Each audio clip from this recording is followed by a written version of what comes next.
नमस्कार. Transforming insight with MBA हापूस चॅप्टरच्या आपल्या दुसऱ्या पॉडकास्टमध्ये आपल्या सगळ्यांचं स्वागत आहे. मागच्या एपिसोडमध्ये आपण स्पोर्ट टुरिझम याच्यावरती खूप माहिती घेतली आहे आणि ट्रान्सफॉर्मिंग इनसाइट ह्या MBA हापूस चॅप्टरच्या पॉडकास्ट मालिकेतील ही आपली दुसरा एपिसोड आहे. या पॉडकास्टमध्ये आपण काय करतो तर प्रामुख्याने रत्नागिरीतील आणि यशस्वी असलेले व्यावसायिक उद्योजक आणि ज्यांनी काहीतरी मोठं अचीव्ह केलंय अशा यशस्वी लोकांना आपण इन्व्हाइट करतो आणि त्यांच्याशी संवाद साधण्याचा प्रयत्न करतो आणि त्यांच्या मार्गदर्शनातून आपल्याला नवीन येणाऱ्या उद्योजकांना काही फायदा होईल यासाठी प्रयत्न करतो. चला तर मग आजच्या पॉडकास्टला सुरुवात करूया आणि तुमच्यातल्या उद्योजकतेला जागा करूया. आजच्या या एपिसोडचे स्पॉन्सर आहेत Navlai group. Navlai group mangoes export, transport आणि कन्स्ट्रक्शन मटेरियल, रेडीमिक्स कॉन्क्रीट तसंच क्रशर आणि आत्ताच एनर्जीमध्ये ते उतरलेले आहेत. या सगळ्या सेगमेंटमध्ये नवलाई ग्रुप काम करतो. आजचे आपले गेस्ट आहेत नवलाई ग्रुपचे one of the director Jitendra Sawant. नमस्कार सर, मी तुमचं स्वागत करते. थोडक्यात जर सरांची ओळख करून द्यायची झाली तर आता जसं मी सांगितलं त्याप्रमाणे नवलाई ग्रुपचे ते वन ऑफ द डिरेक्टर आहेत आणि 1975 पासून आता 2025 मध्ये त्यांची थर्ड जनरेशन या बिझनेसमध्ये आलेली आहे आणि या सगळ्याचे ते साक्षीदार आहेत. ते स्वतः त्याचा एक भाग आहेत आणि त्यांच्याकडनं आज आपण त्यांच्याबद्दल ऐकणार आहोत. सो सर, मला विचारायचे तुम्हाला की 1975 म्हणजे तुमच्या वडिलांनी सुरू केलेला हा व्यवसाय आणि आता तुमची थर्ड जनरेशन आली आहे, तर हा टप्प्याटप्प्याने प्रवास तुमचा कसा राहिला मला थोडक्यात सांग. येस, प्रथमतः मॅडम तुमचं नवलाई ग्रुपमध्ये स्वागत. माझे वडील कैलासवासी विनायक कृष्णा सावंत हे ST मध्ये कंडक्टर होते आणि ते कंडक्टर असताना पॅरलली छोटा आंब्याचा व्यवसाय करायचे. छोट्याशा पेट्याच्या 10, 20, 25 असे, आणि त्यांच्या मागून मागून आम्ही जायचो आणि हे त्यांनी रोप लावलं, व्यवसायाचं रोप लावलं. व्यवसाय कसा करायचा, कामगारांच्या पाठी कसं जायचं, आणि तिथून आमची सुरुवात झाली. आम्ही एज्युकेशन करत करत आम्ही त्यांच्या मागून असायचो. तर मग आमची थोड्या आम्ही आंब्याच्या व्यवसायाकडे सुरुवात केली. अलाइड आंब्याचा व्यवसाय करता करता आमचं एज्युकेशन पूर्ण करता करता आम्ही ट्रान्सपोर्टेशनमध्ये आलो. कारण नुसता आंब्यावर डिपेंड राहून काही चालणार नव्हतं, म्हणून ट्रान्सपोर्टेशनमध्ये एक गाडी घेतली, दुसरी घेतली, तिसरी अशा आपण अनेक गाड्या घेतल्या. तसंच काही कालांतराने जो आम्ही फिश किंवा इतर व्यवसाय करायचो, फिश ट्रेडिंग किंवा परचुटन इतर व्यवसाय करायचो, ते सुद्धा काही वेळा कमी व्हायचे. मग त्यानंतर वेगळ्या व्यवसायांमध्ये आपण सँडमध्ये गेलो, पण सँड सप्लाय करायला गेलो. असं करत करत करत नंतर सँड ज्यावेळी कमी आली त्यानंतर आपण रेडीमिक्समध्ये गेलो, रेडीमिक्स कॉन्क्रीटमध्ये गेलो. त्यानंतर पुन्हा परत आपण क्रशर इंडस्ट्रीमध्ये गेलो. त्यानंतर पुन्हा परत आपण एनर्जीमध्ये गेलो. त्यानंतर आता आपण कन्स्ट्रक्शनमध्ये सुद्धा पाऊल टाकतोय. असे वेगवेगळे अलाइड बिझनेस आपण सुरू केले. आता इथे या टप्प्यात जे तुम्ही वेगवेगळ्या सेगमेंट सांगितल्या, तर इथपर्यंत येताना तुम्हाला काही अडचणी आल्या का किंवा काही असे लक्षात राहण्यासारखे इव्हेंट की ज्याच्यातनं तुम्हाला खूप कष्ट घेऊन बाहेर यायला लागलं? आणि अगेन त्याला जॉईंट असा मी अजून एक प्रश्न विचारेन की जर त्यातनं बाहेर पडताना तुम्हाला कुठल्या कुठल्या गोष्टी महत्वाच्या ठरल्या? नक्कीच अडचणी तर खूप आल्या, पण प्रामुख्याने आमची जॉईंट फॅमिली आहे. आम्ही 4 भाऊ एकत्र बिझनेस करतो. त्याच्यात आमची 4 लेडीज, त्यांचंही त्यात इन्व्हॉल्वमेंट आहे, प्लस आमची सर्व मुलं. 1975 नंतर पप्पा ज्यावेळी मँगो बिझनेस करायचं, तर मँगोवर काय एवढं होऊ शकत नव्हतं. हे ज्यावेळी आमच्या लक्षात आल्यानंतर आम्ही लगेचच ट्रान्सपोर्टेशनमध्ये एक गाडी घेतली. गाडी घेता 1, 2, 3, 10 गाड्या झाल्यानंतर ज्यावेळी लक्षात आलं की फिश कमी होत चालले, त्यावेळी ज्यावेळी आम्ही ट्रेडिंग करायचो, फिश म्हणा किंवा राणामच्छी वगैरे, त्यावेळी लक्षात आलं फिश कमी होते. मग अलाइड आत्ता आपण काय सुरुवात करायचं, तर मग त्यावेळी आम्ही वाळू सुरुवात केली. वाळू, त्याबद्दल काही नॉलेज काहीच नव्हतं. मग वाळू सुरू केल्यानंतर वाळूचा बिझनेस सुरू राहायला 10 वर्ष गेली. त्यानंतर लक्षात आलं की आपण कोल्हापूरवरून उमरत जी वाळू यायची ती बंद झाली आणि त्यानंतर आपल्याला खूप त्रास होऊ शकतो पुढे आपल्याला. त्यानंतर लगेचच मग आपल्याला लक्षात आलं की यापेक्षा आपण काय करू शकतो, तर आपण रेडीमिक्स कॉन्क्रीटमध्ये जाऊ शकतो. बरं, त्यामधलं सुद्धा आपल्याला काही माहीत नव्हतं. रेडीमिक्स सुरू करताना आर-एम-सी म्हणजे काय यालाच माहीत नव्हतं. पण त्यासाठी आम्ही नाशिक फिरलो, कोल्हापूर फिरलो, पुणा फिरलो, महाबळेश्वर अशा अनेक ठिकाणी अनेक लोकांना भेटलो आणि तिथून सर्व डेटा आपण शिकलो आणि नंतर रेडीमिक्स काँक्रीटची निर्मिती झाली. आता हे करता करता आपण क्रशरची निर्मिती झाली, पण क्रशरची निर्मिती पण तशीच झाली, अडचणी आल्या.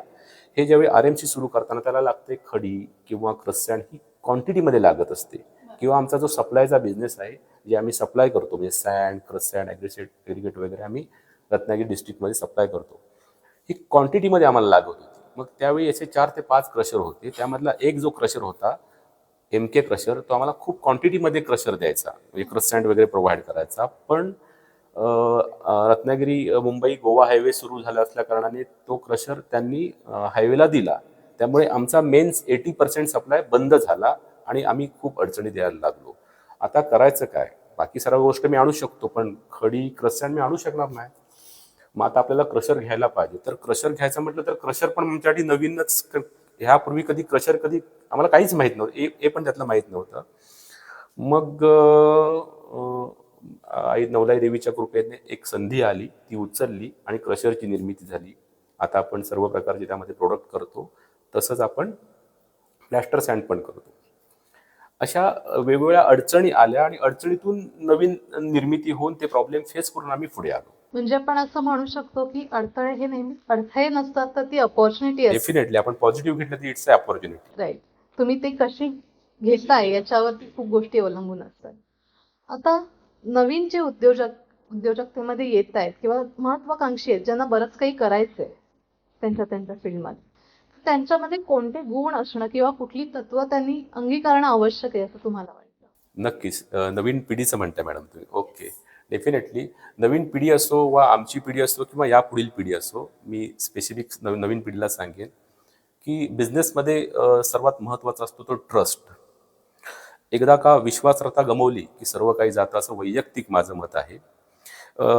आमचे MBFचे आमचे लाडके राजेंद्र सावंत सर, त्यांनी मला एक दिवस मीटिंगमध्ये सांगितलं होतं, if you lose your character you lose everything. So सर्वात महत्त्वाचं आहे ट्रस्ट. त्यानंतर डेअरिंग हे फार महत्त्वाचं आहे. सगळ्याच गोष्टी ॲज पर प्लॅनिंग होत नाही. डेअरिंग फार महत्त्वाचं असतं. एज्युकेशन फार महत्त्वाचं आहे कोणत्याही बिझनेस करताना किंवा, पण नुसतं एज्युकेशन पण नाही, तर तुम्हाला प्रॅक्टिकली ज्ञान घेणं हे तितकंच महत्त्वाचं आहे. तुम्हाला बाहेर फिरायला लागेल, स्पून फिडिंग होणार नाही. तुम्हाला नॉलेज वाढवावं लागेल. तुम्हाला बाहेर तुम्ही एक्सपो फिरा, तुम्ही 4 बिझनेसमॅन लोकांना भेटा, तरच तुमचं नॉलेज होईल. आणि तुमचा सतत अभ्यास असणं, एक दिवस नवीन आहे, एक दिवस नवीन नाविन्य येत असतं, याकडे तुमचं लक्ष राहिलं पाहिजे. आता येणारी आपली कोकणाची डेव्हलपमेंट आहे, त्याकडे तुमचं लक्ष पाहिजे आणि आपल्या भूमिपुत्रांना त्याचा तो फायदा होऊ शकतो. न्यू पिढीने डिजिटलायझेशनकडे भर दिला पाहिजे. आपण कशा पद्धतीने डिजिटल आता AI आहे किंवा इतर सर्व गोष्टी आल्या, तर त्याचा आपण कसा वापर करू शकतो याकडे आपण पाहिलं पाहिजे. तर तुम्ही जसं मगाशी मला म्हणालात की तुम्ही 4 भाऊ आहात आणि तुमची 8 मुलं आहेत. तुम्ही सगळे कोलॅबरेशनमध्ये हे काम करताय आणि हा नवलाईचा मोठा डोलारा जो आहे, तो तुम्ही, मला असं वाटतं की जॉईंट फॅमिली ही तुमची खूप मोठी स्ट्रेंथ आहे. तर कोलॅबोरेशनचे काय फायदे असतात नेमके, ते जर तुम्ही व्यवस्थित सांगू शकाल तर मला, म्हणजे आमच्या तरुण उद्योजकांना त्यांचा नक्की फायदा होईल. नक्कीच मॅडम. कोलॅबरेशन, जॉईंट फॅमिली हा एक खूप मोठा आधार असतो. ही जी संकट मी म्हटलं ना, जसं काय आमच्या वेळी असं काय डिफाईन नव्हतं की आपण हे बिझनेसेस आहेत. आताच्या मुलांना डिफाईन आहे. आम्ही एक करत व्यवसायामध्ये आलो. जॉईंट फॅमिली हा खूप मोठा आधार असतो. ज्यावेळी आपण अडचणीत येतो, आपल्याला भरपूर प्रॉब्लेम्स फेस करतात, त्यावेळी जॉईंट फॅमिलीचा एक मेंटली आणि खूप सपोर्ट राहतो. आणि यापुढील जमाना हा सर्व एकीचा आहे, हे तर मी डेफिनेटली सांगू शकतो. अर्थात हे मला प्रसाद कदम सरांनीच मला हे वाक्य सांगितलं होतं की या पुढचा जमाना एकीचा आहे आणि हे वस्तुस्थिती आहे. जर आपल्याला मोठं व्हायचं असेल, पुढे जायचं असेल, तर आपल्याला आयदर आपण भावाभावांनी एकत्र येऊन बिझनेस करा, मित्र समविचारी, फक्त विचार समान असावेत, समविचारी असून तुम्ही एकत्र येऊन बिझनेस करू शकता. सो या पुढील मॅडम जमाना एकीचा, विचारांचा. बरोबर. म्हणजे एखाद्याची स्ट्रेंथ आणि एखाद्याची कमजोरी हे सगळं तुम्हाला जर बॅलन्स करायचं असेल तर तुम्ही एकत्र कोलॅबोरेशन मध्ये काम करून हे नक्की बॅलन्स करू शकता आणि पुढे जाऊ शकता. डेफिनेटली मॅडम, कारण का प्रत्येक गोष्ट माझ्यात आहे असं नाही. काही गोष्टी त्यांच्यामध्ये पण चांगल्या असणार, काही गोष्टी माझ्या, आणि ह्या जर दोन गोष्टी एकत्र आल्या so we can achieve anything. बरोबर. आता एवढा मोठा डोलारा आपण जेव्हा सांभाळतो म्हणजे 2 कर्मचाऱ्यांपासून सुरू झालेला हा प्रवास तुमचा 200 अधिक कर्मचाऱ्यांपर्यंत तुम्ही आता पोहोचलाय. तर एवढा जसं आपण कोलॅबोरेशन म्हणालो किंवा एवढा 200हून अधिक स्टाफ असेल तर या सगळ्यांना एकत्र घेऊन काम करताना विश्वास ही खूप मोठी गोष्ट आहे. डेफिनेटली आणि ही विश्वासार्हता तुम्ही कशी पारत?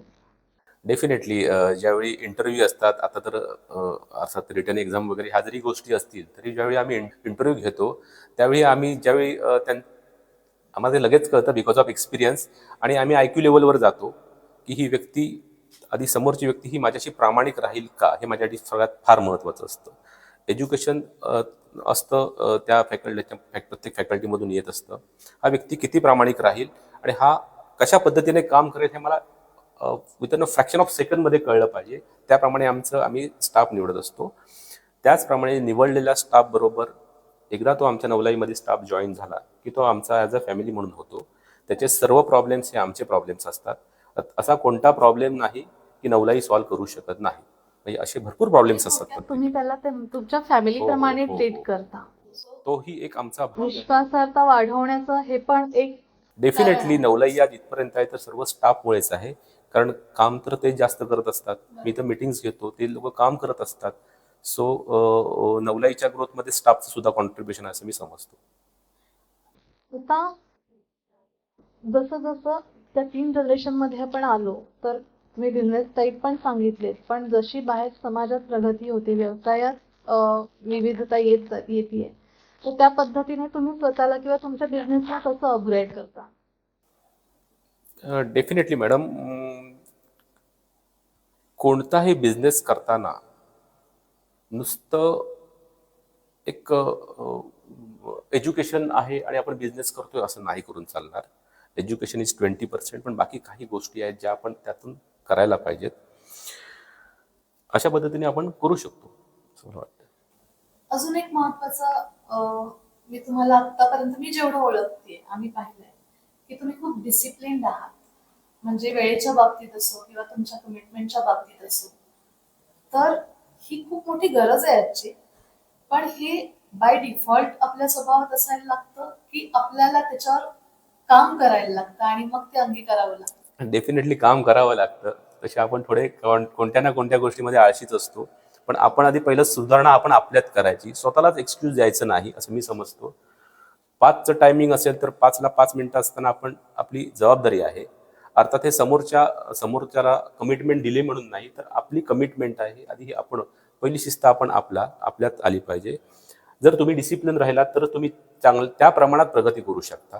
ती विश्वासार्हता जपू शकता. समोरच्याचा पण वेळ खूप किंमत असतो ही आपल्याला एक जाण असते. जशी आपली वेळ आहे तशी समोरच्याची वेळ खूप किंमत असते. सो बिझनेसमध्ये इम्प्रूव्हमेंट करताना डिसिप्लिन, प्रत्येक गोष्टी डिसिप्लिनचे भरपूर प्रकार आहेत, तर खूप इम्पॉर्टंट असं मी समजतो. आता हे सगळं करत असताना म्हणजे स्वतःला घडवायचंय, अपडेट व्हायचंय किंवा रोजचं आपलं काम आहे, या सगळ्या करत असताना काही गोष्टी सॅक्रिफाईस कराव्या लागतात. सॅक्रिफाईस थोड्याशा कराव्या लागतात, but as a businessman we should balance. आपण स्वतःला बॅलन्स करणं फार महत्त्वाचं असतं. सॅक्रिफाईस थोड्या कराव्या लागतात. काही गोष्टीला इलाज नसतो, पण त्याचं प्रमाण किती असावं हे प्रत्येक व्यक्तीने त्यावर डिपेंड असतं. त्याने किती कराव्यात असं असतं. एक the law of paying the price असं म्हणतात त्याला, की तुम्हाला काहीतरी मिळवायचं असेल तर काहीतरी त्याची किंमत मोजावी लागते. त्याचप्रमाणे तुम्ही सांगताय. तर ह्या सगळ्या प्रवासामध्ये तुम्हाला कोणाकोणाचं मार्गदर्शन लाभलं? लहानपणापासून असेल किंवा आता म्हणजे एज्युकेशन फील्डमध्ये असेल किंवा तुम्ही व्यवसायात आलात किंवा वैयक्तिकरित्या तुमचे कोण कोण मार्गदर्शक आहेत आणि त्यांच्याकडनं तुम्हाला काय काय व्हॅल्यूज तुम्ही घेतल्या? नक्कीच मॅडम, मी ज्यावेळी सुरुवात केली त्यावेळी एज्युकेशन करता करता मी माझ्या वडिलांकडे पाहिलं माझे वडील कैलासवासी विनायक कृष्णा सावंत हे ST मध्ये कंडक्टर होते, मी बोललोच. त्यांना व्यवसायाची आवड आणि त्यांना मी फॉलो करत गेलो. ते कसे बोलतात, ते कसे वागतात, लोकांशी कसं राहतात आणि ते सर्वात माझे एक गुरु म्हणा, मार्गदर्शक म्हणा. आणि दुसरे गुरु म्हणजे माझा स्वतःचा अनुभव, हा माझा दुसरा गुरु. त्याचप्रमाणे मला MBA टीम मुंबई यांकडून पण खूप सपोर्ट मिळाला, काही गाईडलाईन्स खूप मिळाल्या. अशा पद्धतीने मला सर्व मार्गदर्शन करत आणि शिकत मॅडम पडायचं, शिकायचं आणि पुढे जायचं. अनुभव हाच माझा मेंटॉर, गुरु म्हणा, मेंटॉर म्हणा असं. आता येता येता मगाशी आपण ऑफिस व्हिजिट केली. सगळ्यात लेटेस्ट टेक्नॉलॉजी तुम्ही ऑफिसमध्ये यूज केली आहे किंवा अगदी तुमचे केबिन जरी पाहिले आपण तरी बऱ्याचदा ऑफिसमध्ये बंद केबिन्स असतात, आतले डिस्कशन्स कोणी ऐकू नये असे सेटिंग्स असतात, पण तुमच्या ऑफिसमध्ये तसं दिसत नाही. तर याचं काही स्पेसिफिक रिझन आहे की? असं काही स्पेसिफिक रिझन नाही, सर्व पारदर्शकता आहे. एक्झॅक्टली, मला त्यामुळे तसं काय तिथेच यायचं होतं की पारदर्शकता म्हणजे तुमचा स्टाफ आणि तुम्ही किंवा तुमचे इतर पार्टनर्स आणि तुम्ही यांच्यामधली असलेली पारदर्शकता हे Definitely. देखील तुमच्या यशातलं एक Definitely. मोठं रिझन आहे असं Definitely. म्हणता येईल. आता ह्या सगळ्या तुमच्या एक्सपिरियन्स मधनं आपल्या MBA पण जे काही तरुण उद्योजक आहेत किंवा जे आता प्रगती करतायत आपली, काही एका लेवलला पोहोचले, त्यांना अजून पुढचा खूप मोठा टप्पा गाठायचा आहे, यांच्यासाठी तुम्ही काय सजेशन द्याल, काय सल्ला द्याल? नक्कीच. मी तरुण पिढीला हा संदेश देऊ इच्छितो की हार्डवर्क खूप महत्त्वाचं आहे. रेडी टू इट मिळणार नाही, स्पून फिडिंग मिळणार नाही, तुम्हाला कष्ट हे करावेच लागतील. चांगलं एज्युकेशन घ्या, चांगल्या इन्स्टिट्यूटमधून एज्युकेशन घ्या, नॉलेज वाढवा, 4 ठिकाणी बाहेर जा. बाहेर गेल्याशिवाय तुम्हाला दुनिया कळणार नाही, घरी बसून किंवा दुनिया समजणार नाही. 4 ठिकाणी जा, एक्सपो अटेंड करा, बाहेर सेमिनार अटेंड करा. अकाउंट अँड फायनान्स रिलेटेड तुम्ही सगळ्या गोष्टी समजून घ्या, जरी तुमची फील्ड नसेल तरी समजून घ्या, कारण फायनान्स हा विषय खूप महत्त्वाचा असतो. व्यसनाकडे खूप कमी नजरेने पहा, कारण नंतर व्यसनच आपल्याला गिळून टाकतं. आपला जन्म कुठेतरी चांगलं काहीतरी करण्यासाठी झालेला आहे, ना की इतर गोष्टींसाठी. जनरल राहू नका. आपला देश आणि आपला जग कुठे चाललेलं आहे याकडे तुम्ही लक्ष द्या, ना की इकडे मॅच खेळतो, इकडे हे करतोय, अशा छोट्या छोट्या गोष्टींकडे आपला लक्ष असतो भरपूर. तसं करू नका. काहीतरी तुमचा जन्म झाला तो सार्थकी ठरवा. आणि असं तुम्ही स्वतःला ज्यावेळी आरशात पाहाल, येस मी एक काहीतरी चांगलं केलं, आणि आयुष्याच्या शेवटच्या क्षणाला आपण असं म्हणू शकतो की येस मी काहीतरी चांगलं केलं, असं मला वाटतं. म्हणजे थोडक्यात खूप सारे डिस्ट्रॅक्शन्स आहेत आणि त्याच्यापासून स्वतःला बाजूला ठेवा, अलाइन राहा, थोडक्यात तुम्ही सांगताय. आणि नाविन्याचा शोध घ्या. नवीन काय येतंय आपल्या रत्नागिरीमध्ये म्हणा किंवा अलाइट रत्नागिरीच्या बाहेर म्हणा किंवा देशामध्ये म्हणा, जगामध्ये काय येतंय, काय चाललंय, याकडे तुमचं लक्ष असणं खूप महत्त्वाचं आहे. आणि ते तुम्हालाच शोधावं लागेल, ना की कोणी येऊन तुम्हाला सांगेल. बरोबर. आता या पॉडकास्टच्या शेवटाकडे वळताना मी तुमची टॅगलाईन वाचली नवलाईची, together in unity committed for quality. या टॅगलाईन मध्येच सगळं काही आहे आणि जे आजच्या आपल्या पॉडकास्टचं हेडिंग आहे, टुगेदर विथ थ्राईव्ह, म्हणजेच कोलॅबोरेशन मध्ये खूप ताकद आहे आणि त्याच्यातून तुम्ही खूप जास्त अचीव करू शकताय. मला तुम्हाला असं विचारावं असं वाटेल की तुमच्यासाठी नवलाई काय आहे? माझ्यासाठी नवलाई म्हणजे विश्वास, trust. Navlai is trust. Navlai म्हणजे विश्वास. अर्थात हे नवलाई हे आपल्या रत्नागिरीचं ग्रामदैवत आहे. आपल्या सगळ्यांची तिच्यावर खूप श्रद्धा आहे आणि तिचे सेवक म्हणून आम्ही सर्व काम करतो. आणि मी तरुणांना स्पेशली सांगू इच्छितो की बिलीव्ह इन गॉड. तुम्ही परमेश्वरावर श्रद्धा ठेवा. जसं तुम्ही परमेश्वराकडे देवळामध्ये जातात तसं तुम्ही तुमची कर्म चांगली ठेवा. तुम्ही तुमची कर्म चांगली ठेवली तर तुमच्या बिझनेसमध्ये इम्प्रूव्हमेंट ही बाय डिफॉल्ट होणारच. तुम्ही नुसतंच असंच नाही होत. तुम्हाला काहीतरी चांगलं करायलाच लागेल, तुम्हाला काहीतरी चांगलं द्यावं लागेलच. सर्व नुसतं घेऊन चालणार नाही, तुम्हाला ओळखता आलं पाहिजे. So believe in God. Sir खूप छान वाटलं तुमच्याशी बोलून. बऱ्याच गोष्टी आम्हाला ऐकायला मिळाल्या, खूप माहिती मिळाली आणि आजच्या या पॉडकास्टमध्ये कुठलाही पॉडकास्ट आमच्या सिरीजमधल्या कुठल्याही एपिसोडचा आमचा हेतूच हा आहे.